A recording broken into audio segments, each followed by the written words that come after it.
Hello everyone. IBPS clerk का जो 3 सितंबर को एग्जाम था उसकी चारों शिफ्ट कंप्लीट हो चुकी है। फाइनली एक एनालिसिस और रिव्यू बहुत जल्दी से हम करते हैं। कौन सी शिफ्ट ज्यादा टफेस्ट रही, कौन सी शिफ्ट में नॉर्मलाइजेशन हो सकता है, क्या सेफ स्कोर रह सकता है। देखिए बहुत सारे वीडियोस, पूरा मैं इसलिए लेट वीडियो बना रही हूँ, कुछ तो थोड़ा सा प्रॉब्लम थी और कुछ पूरे दिन एनालिसिस करने के बाद, हजारों कॉमेंट्स पढ़ने के बाद, सब पोल्स देखने के बाद जो कंक्लूजन मुझे लगता है उस आधार पर मैं आपसे शेयर करती हूँ। आप कमेंट बॉक्स के माध्यम से बताएंगे कि अगर मैं कहीं गलत हूं या मुझे लगता है या आपको लगता है कि ये वाली एनालिसिस का ये वाला जो पार्ट है वो गलत है, तो आप मुझे उसमें बिल्कुल जो भी अमेंडमेंट हो सकता है, जो भी इंप्रूवमेंट हो सकता है वो आप मुझे सजेस्ट कर सकते हैं। बाकी चलिए देखते हैं। देखिए फर्स्ट शिफ्ट और सेकंड शिफ्ट में मुझे कोई फर्क नहीं लगा और देखा जाए तो चारों सेवल का वो चारों जो शिफ्ट थी उनका जो पैटर्न था वो मुझे सेम लगता है। यानी लेवल थोड़ा डिफरेंट था लेकिन पैटर्न लगभग लगभग वही था। यानी आरसी उतना इंग्लिश के वही किसी में फ्रेज था, एक में फर्स्ट शिफ्ट में एरर डिटेक्शन नहीं था।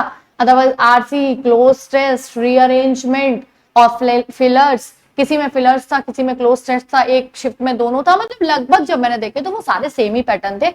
अर्थमेटिक मिसिंग नंबर्स, किसी में भी रॉन्ग नंबर नहीं था, सब में मिसिंग नंबर सेम था, सब में सिंप्लीफिकेशन सेम था। यानी पैटर्न में कोई भी ज्यादा डिफरेंस नहीं था। ठीक है, पजल्स थोड़ी थोड़ी, किसी में मंथ बेस्ड थी, किसी में फ्लोर बेस्ड थी, किसी में मंथ और डे बेस्ड दोनों थी, बस इतना फर्क आया। ठीक है ना। तो चलिए इसका हम बात करते हैं कि यहाँ पे कितना स्कोर सेफ रह सकता है। देखिए रीजनिंग अगर मैं देखूं तो अगर मैथ्स और इंग्लिश से सारी शिफ्ट में कंपेयर किया जाए तो इंग्लिश वाज मोर इजी, अगर उन दोनों सब्जेक्ट से कंपेयर किया जाए तो। ठीक है, और रीजनिंग का मुझे लगता है कि 28 से 30 जो है वो सेफ स्कोर रहेगा, क्योंकि एक आधी पजल थी जहां पे स्टूडेंट स्टक हो गया। अगर वो स्टक हो गया तो अलग बात है कि उसका टाइम कम हो पाया। नॉर्मली अगर वो देखे, उसने वाइजली अगर वो पजल पहले छोड़ दी होगी और बाकी के क्वेश्चन अटेम्प्ट किए होंगे तो वो एक सेफ स्कोर है। 28 से 32 रीजनिंग में अच्छा अटेम्प्ट है अगर आप करके आए हैं तो इस बीच में। ठीक है ना। अगर हम मैथ्स की बात करें तो फर्स्ट सेकंड शिफ्ट में जितने भी मैंने कमेंट्स पढ़े लगभग लगभग 50-50 थे। किसी ने उसको डिफिकल्ट बता दिया, किसने किसी को, लेकिन इन दोनों का जो मैथ्स कंपेयर किया जाए वो लगभग सेम था। और हाँ, इजी टू मॉडरेट था, कोई डिफिकल्ट लेवल का नहीं था, कोई बहुत ज्यादा कैलकुलेटिव पार्ट नहीं था फर्स्ट सेकंड शिफ्ट में। तो मुझे लगता है 26 से 30 क्वेश्चंस मैथ्स के अटेम्प्ट करना इजी था। बाकी जिसका बहुत अच्छा है, बहुत अच्छी स्पीड है, वो 30 प्लस भी क्या होगा। लेकिन एक एवरेज स्टूडेंट को लेके हम यहाँ चलते हैं, यानी जो कट ऑफ जानी है वो सबको मिला के जानी है। जितनी पोस्ट है उनके काफी ज्यादा टाइम्स गुना लिए जाते हैं स्टूडेंट्स, तो ऐसा नहीं हम केवल टॉपर्स को लेके चलेंगे। ओवरऑल है यहाँ पे तो 26 से 30 अटेम्प्ट है फर्स्ट सेकंड। अभी हम फर्स्ट सेकंड शिफ्ट को कंपेयर कर रहे हैं। और इंग्लिश की बात करें तो ये भी बिल्कुल सेम था। इंग्लिश में लगभग लगभग सारी चीजें मॉडरेट सी थी, मतलब नॉर्मल थी।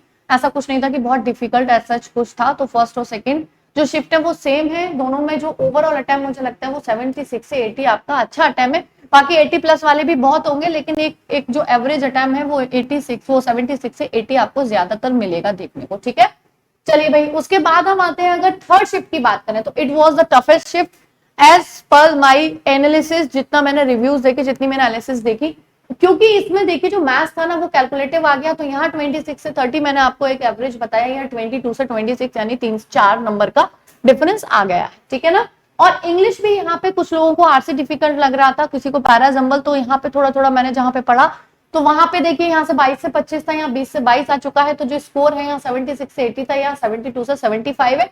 और जरूर कंफर्म्ड है कि बाकी जितनी मैंने बहुत सारे मैसेजेस मतलब कमेंट्स पढ़े तो मुझे थर्ड शिफ्ट ही टफेस्ट लगी। तो इसमें जो होगा इन दोनों की अपेक्षा इसमें नॉर्मलाइजेशन बिल्कुल होगा, क्योंकि शिफ्ट्स हैं, बैलेंस की जाती है।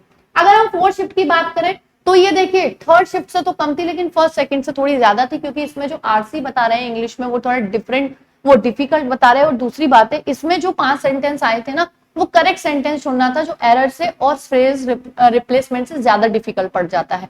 तो अगर हम ये देखेंगे तो उस हिसाब से उसका भी जो स्कोर जा रहा है वो 74 से 78, यानी कि 80 तक नहीं पहुंच रहा, बट इससे कम है, मतलब सॉरी इससे ज्यादा है।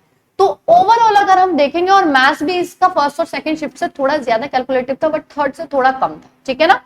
तो अगर हम फाइनल कंक्लूजन पे पहुंचेंगे तो third shift was the toughest, तो उसका नॉर्मलाइजेशन होना चाहिए और बिल्कुल मुझे लगता है 4 से 5 नंबर का फर्क आएगा।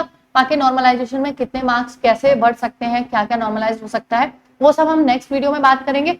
इस वीडियो में कमेंट के माध्यम से आप मुझे बताइए कि आपकी कौन सी शिफ्ट थी, आपने कितना अटेम्प्ट किया है, ताकि हम एक रिव्यू और निकालें कि हाँ भाई कितनी कट ऑफ जो रहेगी वो सेफ रहेगी, और क्या चीज आपके, कौन सा सब्जेक्ट आपकी शिफ्ट में आपको लगता है कि बाकियों से ज्यादा डिफिकल्ट था, या उसमें पर्टिकुलर कौन सा टॉपिक आपको सबसे ज्यादा डिफिकल्ट लगा।